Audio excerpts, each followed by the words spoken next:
আসসালামু আলাইকুম গাইস, মাসুম ব্লগে সবাই স্বাগতম। আজকে গ্রামের আরেকটা জায়গায় চলে আসছে, চর এলাকার মধ্যে। এনো হইছে সাগর কলার বাগান, বিভিন্ন রকমের কলার বাগান। আর চরের মধ্যে গহীন চরের মধ্যে কিরকম কলার বাগান হয়, কিভাবে লাগায়, কেউ হারাউদন লাগে না, এটা আপনারা দেখাইবাম। চলেন দেখে আসি। এই যে আমরা কিন্তু অলরেডি কলা বাগানে ঢুকে আসছি।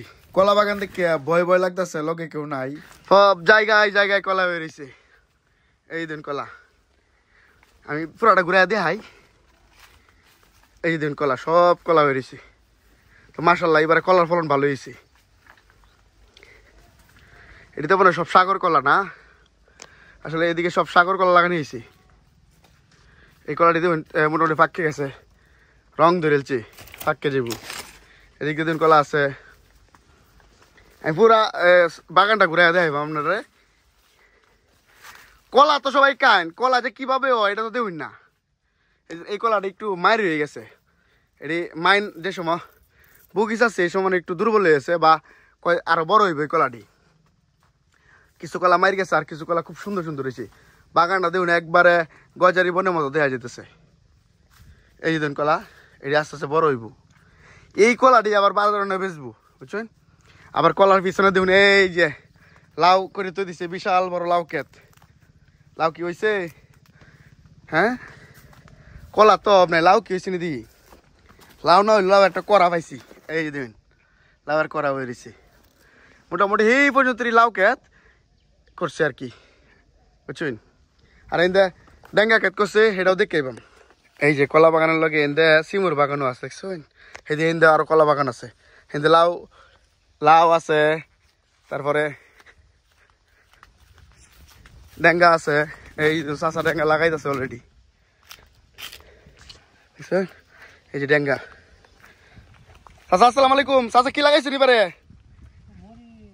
মরিচ আর কি ডেঙ্গা? ডেঙ্গা কি তুলে দিছুন? হাক টাক খাওয়ার লাগে এদিকে সব কিছু ডেঙ্গা হয়েছে। হ্যাঁ, মরিচ ওইটা কতদিন লাগবে চাচা? 2 মাস। এই ধানের পরে কি মরিচ আর ভুট্টাই তো লাগাইব মনে হয়? ভুট্টা লাগাইব। ও সবাই লাগাই আছে, অনার্স তো হইতাছে। আমরা এবার কি কুশিত মলেই?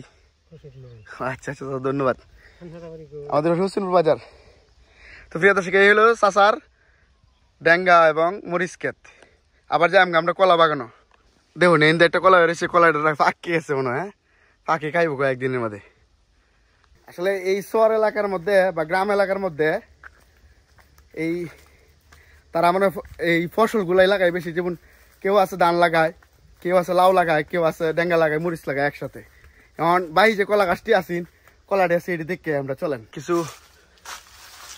তোর হয়ে গেছে, এদিক দিয়েও আছে। কলা বাগান বেশ বড়, যাতে যাতে কলা হয়ে রয়েছে, যাকে যাকে। এদিকে দেখুন কিরম দেওয়া যায়। হ্যাঁ, এই জন্য একটা আবাত্তি কলা এটা হয়ে রয়েছে। ফার্স্ট দিয়ে আছে জঙ্গল, জঙ্গলের ফার্স্ট দিয়ে গেলে আরো বাগান আছে। ভাই এইটা জায়গার মধ্যে বছরেও কেউ আয় না। এই কৃষক বেড়া ছাড়া বছরেও কেউ আয় না, এনো দেখতো হয় না। তো এটি মনে নতুন ফুল লাগানো হয়েছে, এটির মধ্যে হন হয়েছে না, এটির মধ্যে হইব। মোটামুটি বেশ বড়।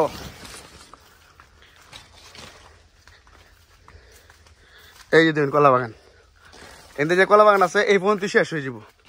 তো আজ জয় বলছিলাম, যেহেতু চিন্তা করছি যে কলা আমরা খাই, আর কলা করতে উৎপাদন হয়, কিভাবে উৎপাদন হয়, গাছের তো হয়।